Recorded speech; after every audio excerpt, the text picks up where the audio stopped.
guys, and welcome back to the Fermented World channel. Today we're looking in on my first ever all-grain brew, which I didn't record because I was concentrating more on what I was supposed to be doing and getting familiar with the mashing in, the sparging, and then the boiling and adding the hops and stuff like that. So I didn't record it.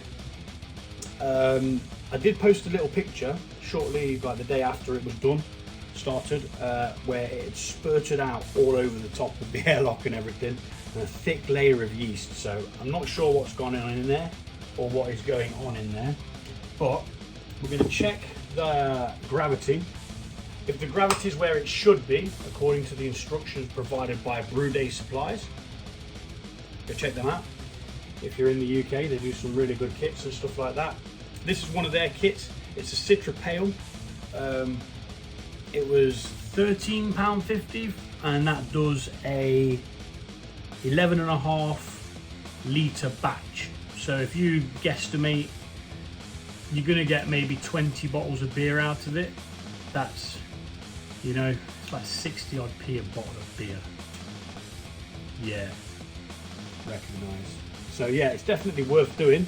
Not just because of the economy aspect, but because it's actually fun as well. And there's no better feeling than sitting in your back garden with your own beer, drinking your own beer. There's nothing quite like. Same with mead, sat in the evening, drinking a bottle of mead that you brewed yourself, you can't beat it.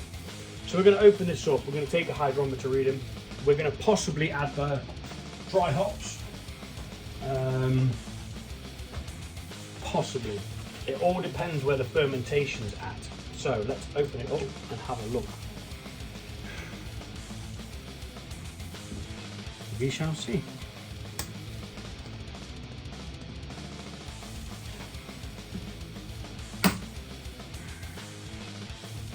See what we've got.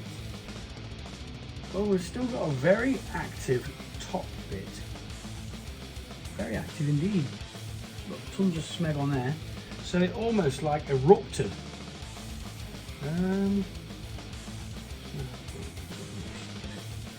I've got Vaseline all over my fingers, but I was prepared for once in my life. I have kitchen roll. So we're going to duck in between that gunky stuff there. See if we can get a picture of that without dropping the camera in. Still very, very active. Foamy, which isn't a bad thing, you know. The airlock's a bit crap, so it's not really got much to see on, but I'm going to get a little picture of this as well while we've got it open actually.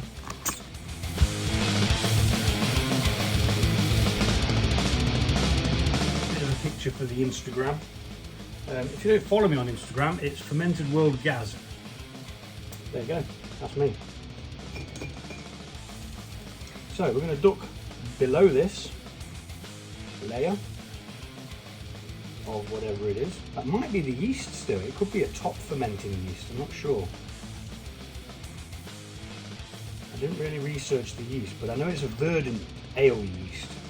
And they created the yeast themselves. It's their own strain, which is really clever, really, if you think about it. Creating your own strain of yeast. Alright, go back in there. And colour wise now, that's looking really nice. At first I was not impressed with it, but that looks really nice, and it smells gorgeous. Excuse my French, but yeah, a bit excited about that. So predicted after 4 days, it said, would be on the mark of 10. Now that's just slightly below the 10. So we're good to put the hops in. I'm going to be using a hops bag, just so I can remove it and not worry about the hops floating around in there and causing all sorts of problems. I have to go back in there because everything's been sterilised. So yeah, let's pop that on there for now. Don't know why I brought the bottling one, because we certainly wasn't bottling this today. So I've got a muslin sock here, which is just a fabric sock, and drain a bit more of the sanitising stuff off. This has been sanitised. And what I'm going to do is I'm going to open it up. I'm going to put it into this sanitised cup, mug thing. Open it up like so. I'm going to pour the hops in. And then I'm going to tie the bag up and gently submerge it into the liquid there. Why can I never find a pair of scissors when I need them? Right. So, we're going to cut open this bag. This bag's got 37.5 grams of Citra hops. And this is what we're dry hopping with. So dry hop gives you a nice flavour and aroma. Dog's just decided to jump right over all the stuff that I blockaded him with. Hello, are you okay? Have you come to be on my video, have you?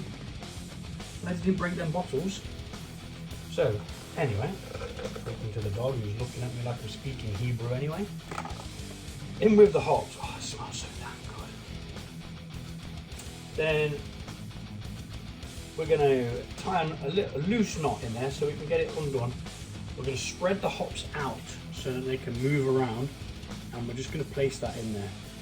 No niff-naffing about, no stirring or anything like that. We're just going to place it in, let it soak up, and replace the lid. And that is all we're doing today with this. And yeah, we'll be back in 3 to 4 days. I'll probably leave it 4. I left this an extra day to what it said on the instructions because I'm just used to letting things brew for about 7 days. So I left it for 7 days, even though it said 4 days. And it's at where it should be at, so no harm done. It's smelling good. I probably should have had a taste. That would have been a great idea, but we'll come to that tasting once we're finished with the dry hops. And yeah, there we go. We've added the hops now. Wait another 4 days. We'll come back. We'll check the gravity again. The gravity is still the same. It's ready to be bottled. Tip top. Thanks for watching, and I'll see you all soon. Okay, so there's a couple of days have gone by. Well, I'll say a couple, 6 to be exact. A little bit longer than what I wanted to leave it for, but just other stuff got in the way. So we're going to take the hops out today. We're going to take a hydrometer reading. If it's the same as it was last time, we're going to bottle this lovely Citra Pale. I can't wait to actually just have a taste of it. So let's get it opened up. I'm going to be siphoning it off into that other vessel over there, just so we can dodge the yeast whilst bottling, getting a more clear beer overall, I expect. So we are going to take out the hops bag. My hands are clean. I have washed them and dipped them in sanitizer.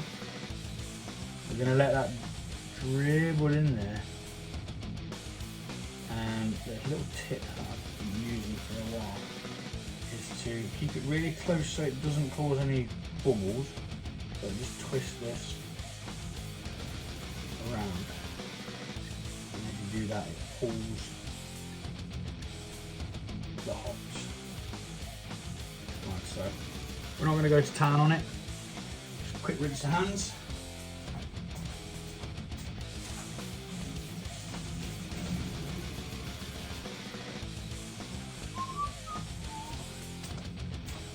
Okay, so we're looking good. It smells absolutely fan-dabby, flipping dozy. So we need a hydrometer reading. My stuff's over here. I'm wandering around like a headless chicken. And we hope that the reading is about the same. If it is, it's definitely stopped fermenting. It was actually at the target when I checked it last time, if you remember. So it was at the just below the 10 point. So that's a good sign that we should possibly be done.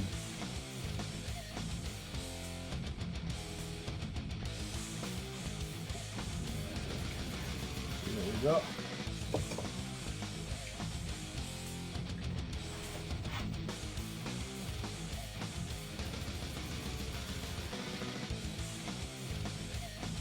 yeah, it's exactly the same, which is good. That is exactly what we want. It is on the 2, 4, 6, 8. So it's gone down minimal over that last couple of days, but I've been brewing the beer kits for a long time. I've bottled them without even checking it twice sometimes. So this one is definitely done. So we're going to proceed to bottle, but before we do, I'm going to have a little taste. See what I've created.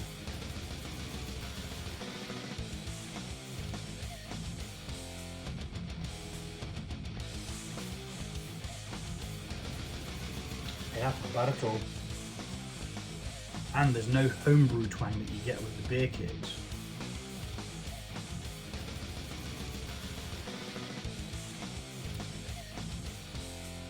Wow, a very clean and refreshing pale ale. So, what we need to do now is put that into there, because we don't want to put it back into there because it will possibly kick up some of the yeast at the bottom. Now there's still yeast present, so we will be having this carbonated. And to do that, what we'll do is we add a little bit of sugar, which is called priming, but we'll get to that. You may have seen it before. Actually, I'm going to get rid of that because it doesn't fit in there properly.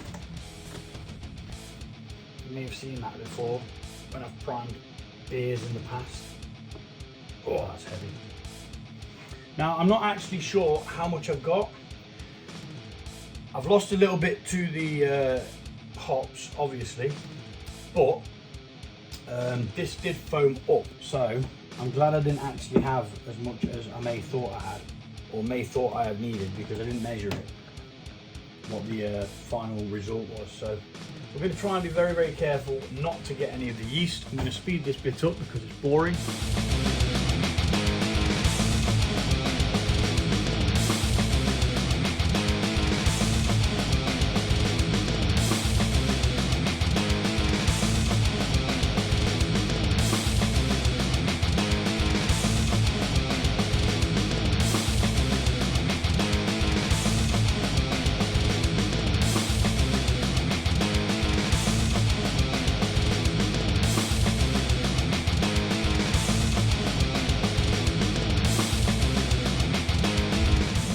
So we know we're good.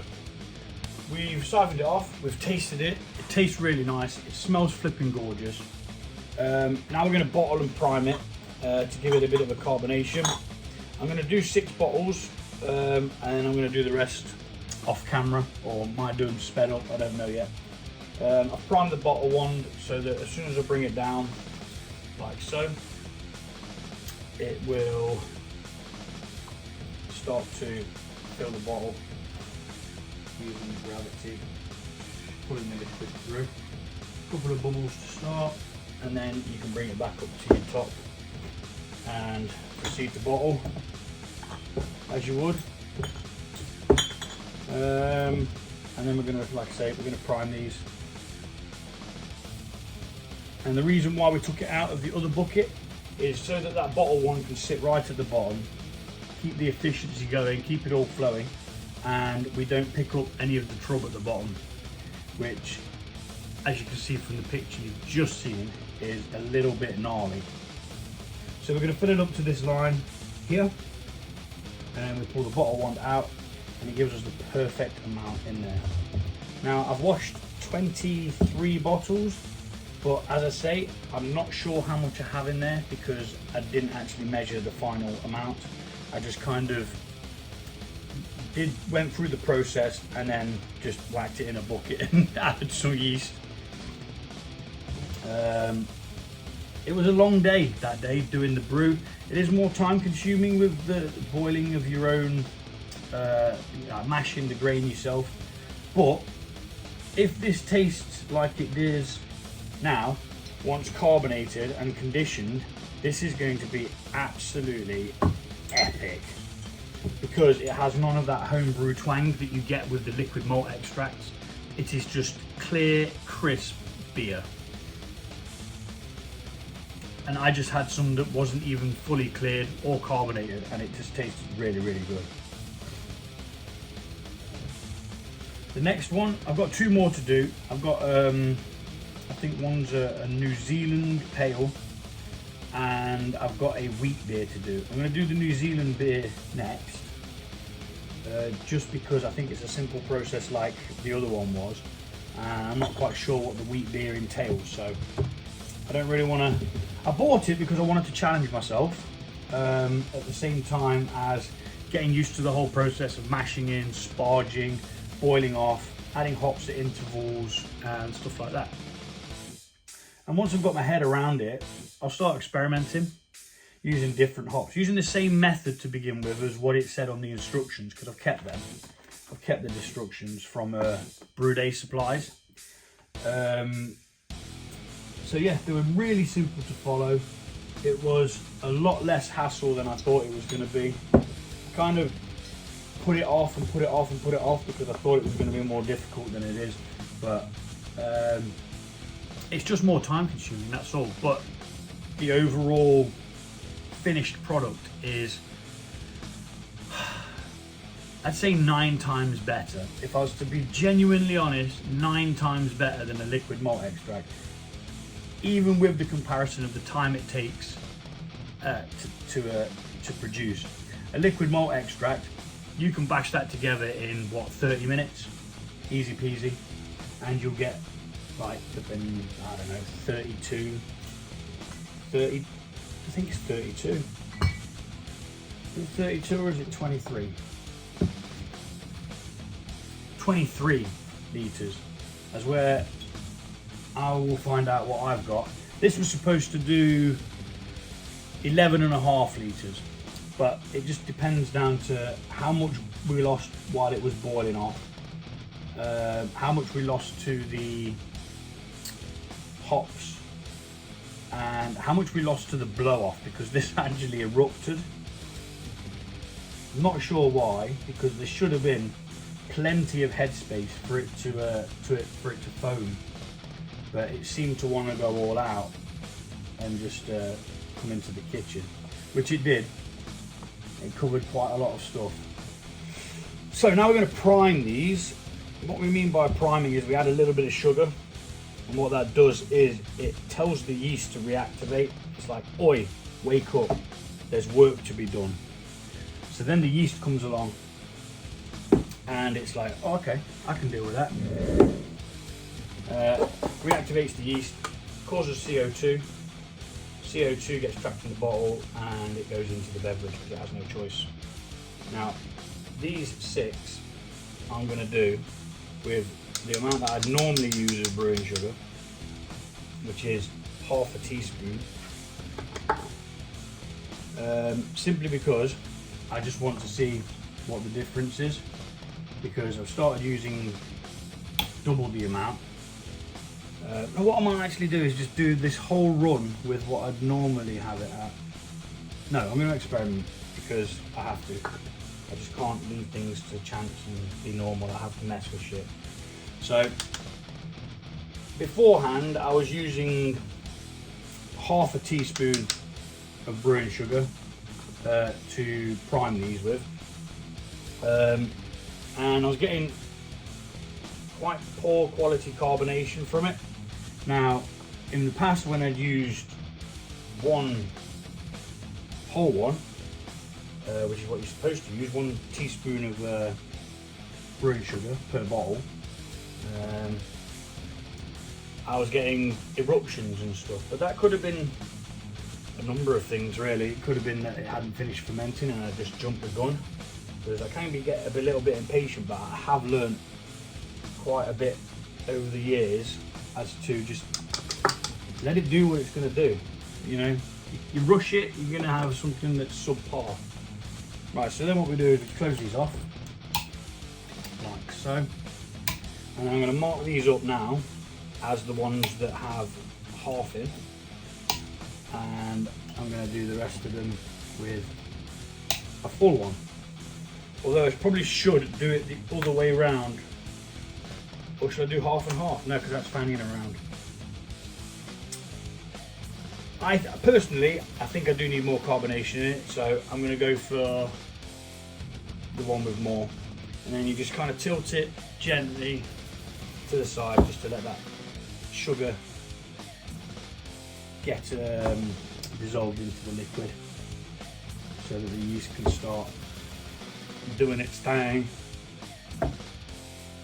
And yeah, I'll do the rest off camera, or I might even speed them up. I'll figure it out in a minute once I've labelled these up.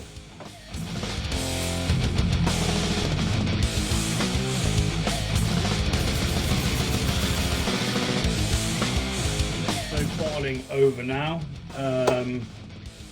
Yeah, didn't get as much as I thought I was going to get. But that's life, I suppose. I didn't take into account what the hops was going to soak up. And yeah, mine's a bit stronger as well. So obviously I started off with less wort, or wort, whatever you want to call it, which has caused a stronger beer and less production. But somebody said to me, if on your first all grain batch you manage to produce something drinkable, you're winning. So I think I'm winning. I think I'm definitely going to be winning, because it tastes great. It really does. I just don't have as much of it as I expected. So I did expect another, what did I get? I've got 16 bottles, so that's,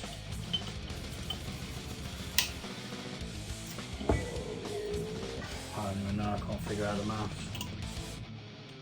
But I didn't get as much as I should have done. I should have got about 20 bottles, or 25 bottles-ish, give or take. But yeah, mine's stronger, so you live and learn. And to be fair, I wouldn't have been able to put any extra liquid in there, even to dilute it down after. First of all, because I don't have any markings on this to tell me what the measurement is, and also at the same time,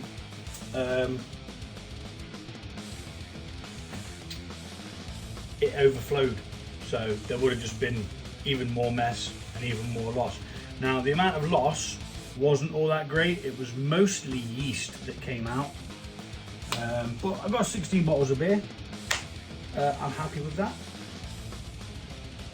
Lesson learned, make sure you know what you've got. But even the pan that I boil in, it doesn't have any markings on it, so it is difficult to figure out what you've got. So what I need to do is invest in a proper fermenting vessel with markings on.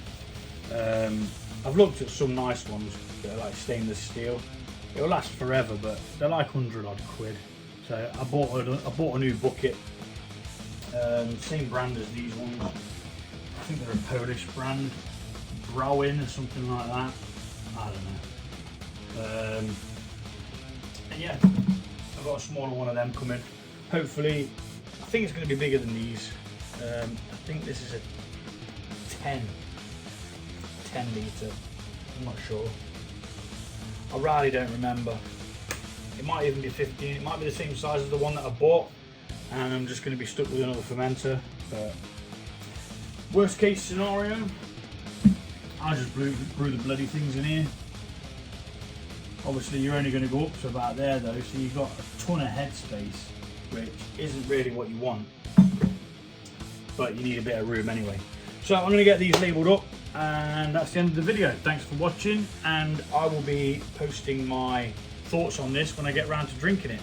It's going to take about a week in the kitchen in a nice warm temperature for the yeast to activate and start breaking down that sugar, causing the CO2, and then it's going to go for probably about 3 to 4 weeks in a cool area, which I call the store, and it's just going to help it clear out all that yeast, all the particles will come out. We'll have a nice crystal clear beer, and yeah, that's it.